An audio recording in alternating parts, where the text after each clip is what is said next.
Your Excellencies, honorable members, ladies and gentlemen, good evening. When I reflected on our journey to a new constitution, and as has been ably put by those who have spoken before me, especially the former Prime Minister, we were members of the Parliamentary Select Committee that midwifed the constitution-making process. At some point, he was chair. At some point, I was chair. But we all participated in this journey. And as I reflected on our journey towards a new constitution, I was reminded in my conscience that when we got a new constitution, we seemed to have said, we are done with matters constitution. And that is why I decided that maybe it is time. It may be 15 years down the road, but it's never too late to do the right thing. And that is why I signed a proclamation for us to celebrate this day, the day that we promulgated a new constitution as Katiba Day. And I want to thank all of you for honoring my invitation so that we can do this together.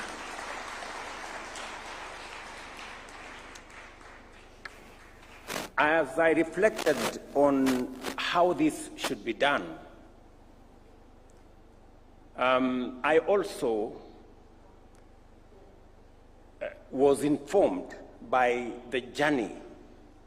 What we discussed during the constitution-making process is that we had too many holidays. That was actually one of the problems we had, and that is why there was an attempt by the new constitution to consolidate national holidays, that there were too many. And so it was the reason why I also thought, in the spirit of this constitution, we should not make this a national holiday where there is no work. And partly why I thought maybe we should have this occasion in the afternoon so that people can work in the morning. It was my thinking. But maybe we can refine that as we go forward. But the Constitution of Kenya 2010 was born out of people's deepest desire for justice, inclusivity, and dignity.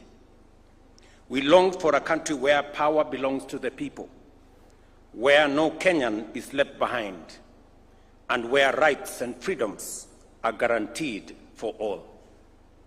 Today, on the 15th anniversary of the enactment of the Constitution, we celebrate Katiba Day to honor the covenant and to renew our fidelity to its vision.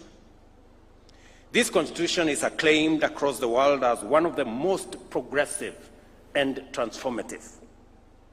It is our solemn duty to preserve it, protect it, and to ensure its full implementation. Ladies and gentlemen, our Constitution was born out of hard and painful lessons. The tragic events, for example, of 2007-2008 remind us how far our nation could descend when institutions fail, when resources are hoarded by a few, and when divisions are cynically exploited. From that moment of crisis, we made a solemn resolve: never again. Never again would Kenya be brought to the brink of collapse by impunity and injustice. For we knew that we, as a people, deserved better, and our country demanded better. Katiba 2010 became our national testimony, our solemn vow to build a free, democratic, inclusive, and united Kenya. Over the past 15 years, we have walked that journey. We have injected life into this great chapter. Fellow Kenyans, as stipulated in Article 174, devolution has come alive. It has fostered equity by distributing resources fairly and addressing historical imbalances. Many have been mentioned. Matters to do with health. Many counties, for the first time, had doctors in facilities. We've been told about the first cesarean session done in Mandera County for the first time under devolution, and many, many testimonies could follow. Since the birth of devolution 12 years ago, the national government has transferred a total of 4 trillion to counties. Today, every corner of Kenya has a functional county government, closer to the people than ever before. From our first day in office, I affirmed that devolution would not merely be a constitutional provision, but the crown jewel of our democratic governance. I pledged to accelerate the full transfer of all outstanding devolved functions as assigned in the 4th schedule of our Constitution, together with the requisite resources. This commitment was formalized during the 11th National and County Government Coordination Summit in Nairobi on the 16th of December 2024. Today, all 14 devolved functions have been conclusively delineated, unbundled, and formally gazetted, eliminating long-standing ambiguities that hampered service delivery and fueled intergovernmental disputes. To further underscore this commitment, 2 weeks ago, I signed into law 2 landmark pieces of legislation: the County Public Finance Law Amendment Act of 2023 and the County Allocation of Revenue Act 2025. In line with Article 217 of the Constitution, these laws reinforce the principle of equitable revenue sharing among counties, guarantees fairness in the distribution of national resources, and empowers county assemblies to play their rightful role and clearly define the respective mandates of both national and county governments.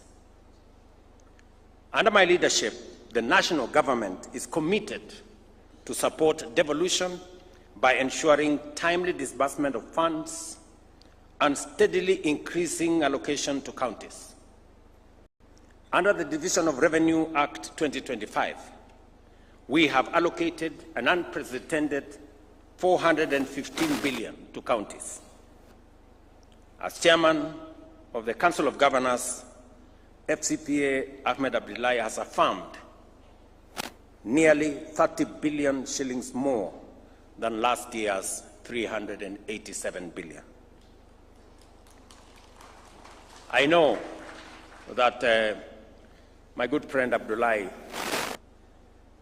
has urged that we should enhance allocation to counties, and I have committed that we will continuously do that. But I also want to ask for the assistance of my county government leaders, the governors. The job of mobilizing resources is a very difficult job. As I mobilize resources nationally, I also want you to work with me and to assist me to mobilize resources at the county. Don't leave the business of mobilizing resources to me. because in the process of trying to mobilize resources so that I can transfer more to the counties, I have acquired names, including ZAKAYO, and you know it. And I know no county governor wants to raise resources locally, although the law now exists for own source revenue. I would want to ask of you, governors, please, even as you urge me to transfer more resources, because I have to mobilize, also look at the opportunity to mobilize resources locally. Even if you are called ZAKAYO at the county, it will not make any difference. It is still okay. Ladies and gentlemen, the Bill of Rights, enshrined in Chapter 4 of the Constitution, is the heart of our democratic order. It guarantees every Kenyan fundamental freedoms and socio-economic rights, including the right to education, health, housing, food, water, and dignity, as set out in Article 43. Over the past 15 years, we have worked diligently to breathe life into